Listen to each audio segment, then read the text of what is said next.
So today I wanted to do a review and an overview of my Ridgid table saw that I bought at Home Depot.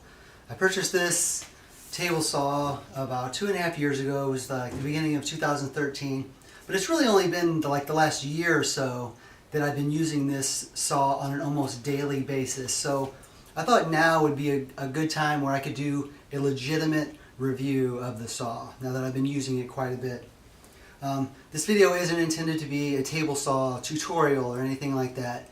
I really just wanted to go over the features of this saw and a couple of the minor adjustments that I had to make and a couple of things that I had to kind of build to get this saw up and running and working perfectly in my workshop.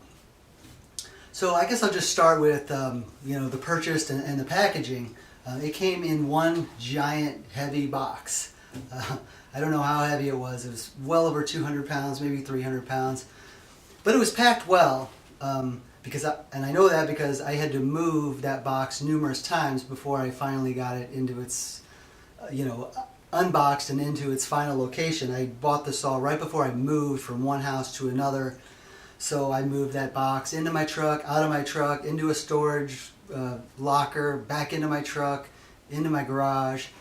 And then finally I just took everything out of the box in my garage and carried it basically piece by piece down some steps through my yard and into the basement where I assembled it. The assembly went together pretty easy. The instructions were straightforward, very helpful, had some tips on how to do it.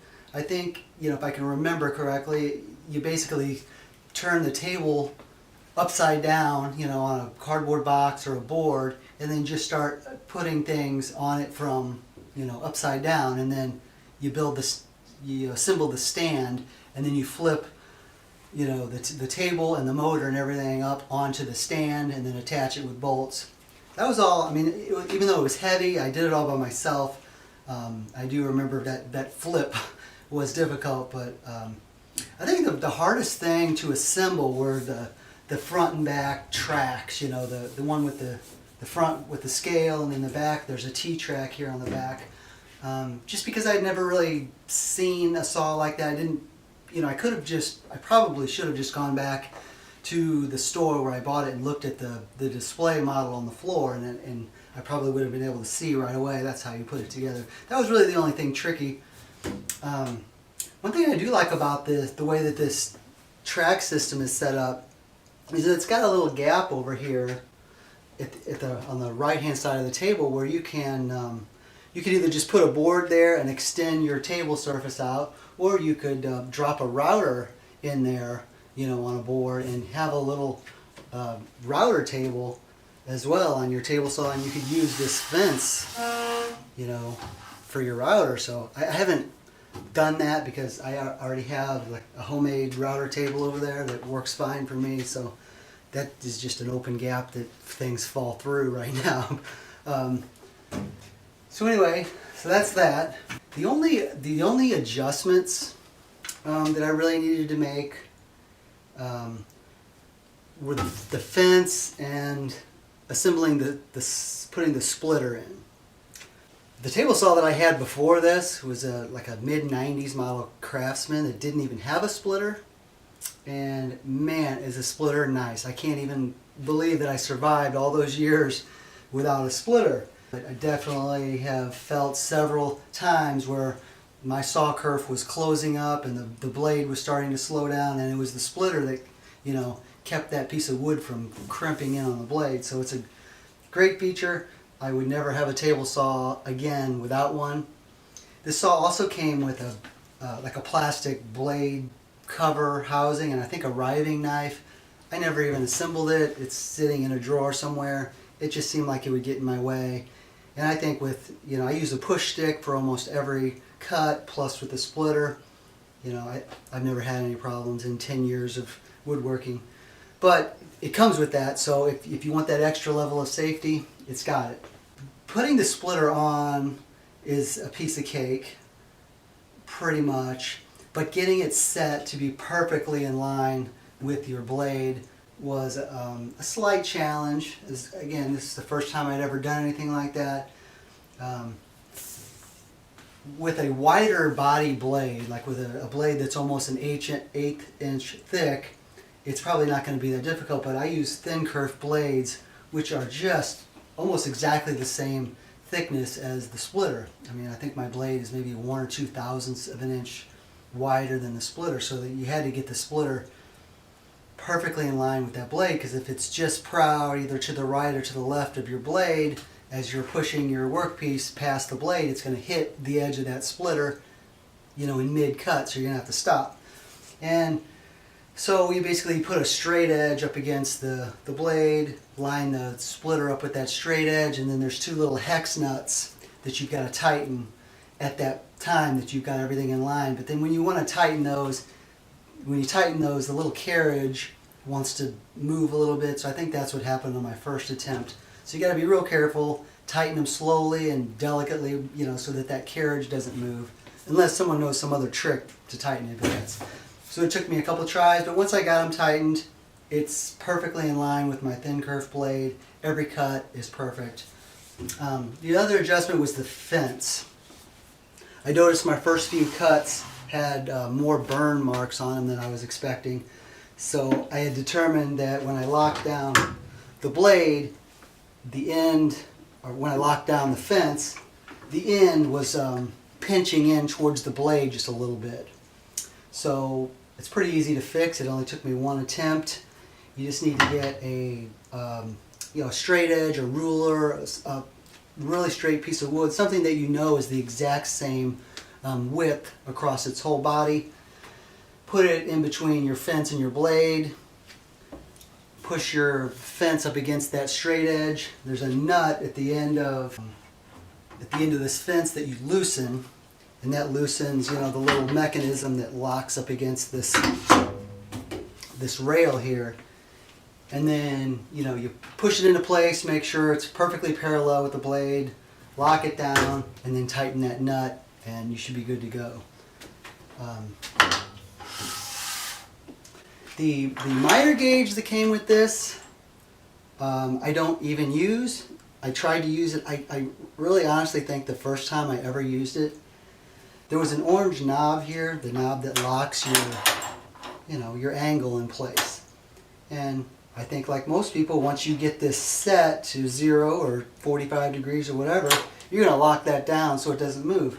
Well, this orange knob was just a plastic knob, and there was a metal threaded, it wasn't a nut, this is how I'm going to fix it. There was just a bolt without a head just stuck up in this plastic knob, and when I tightened it down, it just stripped right out. I think the first time I ever used it. So that's junk. I threw it away, and I'm getting ready to make this. I found this bolt that fits in the little hole there, and I'm just going to make like a wooden knob that fits over this bolt head. I have a couple other miter gauges, so I have just been using those, and this is on my to-do list to fix. But hopefully by now, I can't imagine I'm the only one that had that problem. Hopefully by now, 2.5 years later, they have fixed that. I mean, it's simple fix. Just use some steel in there. But that's junk. The other thing that I don't really like about this miter gauge, I mean, I do and I don't, is that you can't just drop it into its slot. It's got, this is how you fix the slop that might be in the, you know, between the bar and the miter slot. There's this little metal plate here that you can move either way, and it fills in any slop that you're going to have. But you can't just drop it in. You got to start it at the beginning, because in this slot there's like a little T groove at the bottom. You know, so if you're out here and you want to remove your miter gauge, you have to pull it all the way out, which I really don't like. But I don't use this, so I don't care. But you might. So if you're going to buy this, and if that seems like that might be a problem, you might want to look and see which one comes with it. But what else? This is how you raise and lower the blade. It's you know, normal. There's a lot of play when you change directions, going from up to down. There's a lot of play in the. This is loose too. This knob comes off sometimes. But before you get the blade to start registering, there's almost a half a turn of play. So, you know what I mean? So as soon as you feel it start to move, then you know to start, you know, your measurement if you're needing to raise this up to a particular height. There's a lot of play in that. On the side over here is how you tilt the blade. That seems to be pretty accurate. The scale for your tilting is on the front, you know, behind the handle that raises and lowers the blades, and it seems to be pretty accurate. When I want to cut something at 30 degrees, I take my digital angle finder and put it on the blade, and it says, well, it says 60 actually, but it says 60.1, you know, when this says 30, so it's pretty accurate. The only thing I hate about that is it's another little thing I need to fix. It makes the most horrendous screeching sound when you tilt the blade. And it's in the handle. It's not in like the threaded rod that tilts the whole motor housing. It's just in the handle. And it's just when I tilt it, when I'm tilting it back to 0, it's perfectly smooth and quiet. And I can tell it's not in the threaded mechanism. I just need to take that handle apart and lube it or do something, but it's another one of those things I've just been living with, and I just put earplugs in or whatever. But I'd be interested to know if anyone else has this saw, if theirs does that or did that and they fixed it.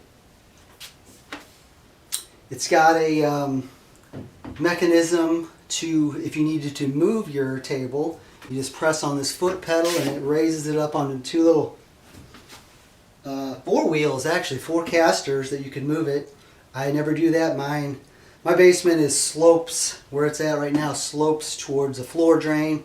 So it's actually sitting on a 3/4 inch piece of plywood that levels, you know, the area on which it sits. So I never move this, but you know, it seems like it would be really easy to move if you had to. Plus I have the outfeed table, so I wouldn't want to move that. Speaking of the outfeed table, they did, I think they thought about that in advance, the designers, and they made it pretty easy to attach an outfeed table, because this back rail is actually a T-track. And I have a video out on my channel, maybe some of you have seen it, not building this outfeed table, but I show you how it was constructed, and how the big thing is how you attach it to your table saw, and it was really pretty easy. So if you're interested, that video is out there.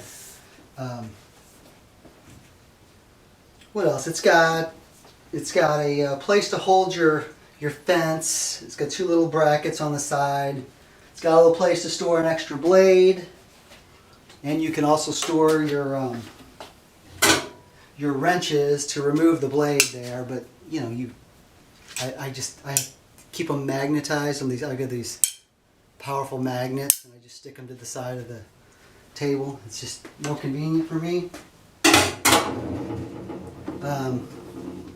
But I do like the way that with this blade you can remove these blades, and I'm assuming all newer saws have like a double locking mechanism where you where you put one wrench. Oh, there's a magnet on there. Hold on. Put one wrench on one side of the blade. This is unplugged, by the way. And then another wrench on that arbor nut. My Craftsman did not have that, and I guess a lot of the older saws don't, where you have to like chuck a board, you know, on the tooth or something to keep the blade from turning. That was a pain, you know. It made you not want to ever change the blade because it was so difficult. But this, now, if I need to change a blade, you know, 2 minutes, I'm done. They only give you one throat plate, which, I mean, I guess, I don't know. I can't run a wood shop with just one throat plate. I bought, and the ones I bought are aftermarket ones, because I think that's the only way you can get them, unless you build them yourself. And I built throat plates for the old Craftsman that I had, and it was pretty easy, but this looked, when I took a look at it, there's a really thin ledge, like an 1/8 of an inch thin ledge, where your throat plate would sit on, and I can't imagine being able to use an 1/8 inch piece of wood. It seems like it wouldn't stay flat. It would crack or warp or whatever, so where are those? So I bought these aftermarket ones, you know, because I wanted zero clearance throat plate. One I have for my thin kerf blade, one I have for a thicker 1/8" blade, and then one for my dado set. So that was an extra, I remember at least 60 extra bucks I had to spend on this. Oh, the dust collection. It's set up for, you know, a 4-inch hose. It comes with you know, a plastic, I don't know what you call it, but it mounts underneath the case of the saw. You put that on, you know, when you're assembling it, and it's got a 4-inch outlet. I completely rigged mine, completely. I mean, like you wouldn't believe, but it works great now because all I have is this Ridgid, you know, shop vac that I use for dust collection on all my big machines, and I just have like a 16-foot hose that I just drag around.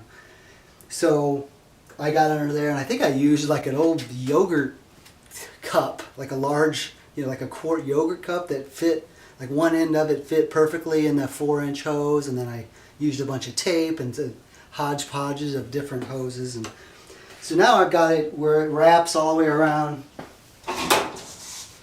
Wraps all the way around to the front right here, and it's just zip tied to the side of the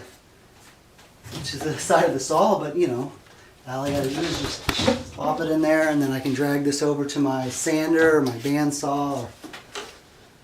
So I don't like spending a lot of money on vacuum attachments because they seem to be just so overpriced, and I'm never gonna buy one of those full shop giant dust collection system. I just don't have the space or the money or the interest, you know, so I'm just going to use this shop vac. And you know, vacuum, it's so, all you got to do is get a semi-airtight seal and just tape anything that doesn't fit. You just wrap this aluminum tape is great for just wrapping things up. And you know, don't spend a ton of money. I mean, unless you're doing like a, you know, YouTube woodworking show or something where, you know, you want people to be impressed with your skills. All right. Anyway, well, I mean, as far as power, I've never had this saw bogged down on anything that I've cut. I mean, I ripped like a 1 3/4 inch piece of hard maple perfectly. I mean, I got some burn marks, but that's common to maple. But the saw didn't bog down at all. So that's I don't think that's going to be an issue. It's got like an internal circuit breaker, so if it were to bog down, or if the wood to begin to pinch on the blade, I guess it's got some sort of a sensor that will trip a circuit breaker inside here, and you just have to wait like a minute or so before it kicks back on. That's happened to me once or twice. So as far as vibration, there is none. This runs super smooth, and I didn't even have to put a link belt on it like I did with my other saw. It's got the original belt that came with it. And I'm going to go ahead and plug this in, and I've got a square here, and I'll show you. It doesn't move at all.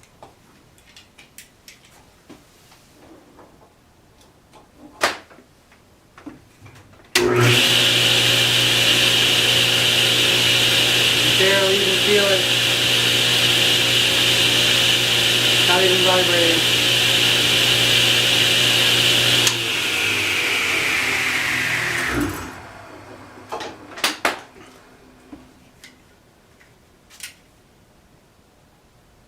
So that's good. So the scale on the front rail here goes to 15.5 inches on the left side of the blade, and the scale goes to 30.5 inches on the right, but you could probably go 31.25 inches and still use the fence. Well, that's about all I can think of to cover on this table saw. I'm sure I'm forgetting something. So if there is anything that I missed, any questions you have, just leave them in the comments section. I'll be glad to answer any questions you have. And thanks for watching. See you next time.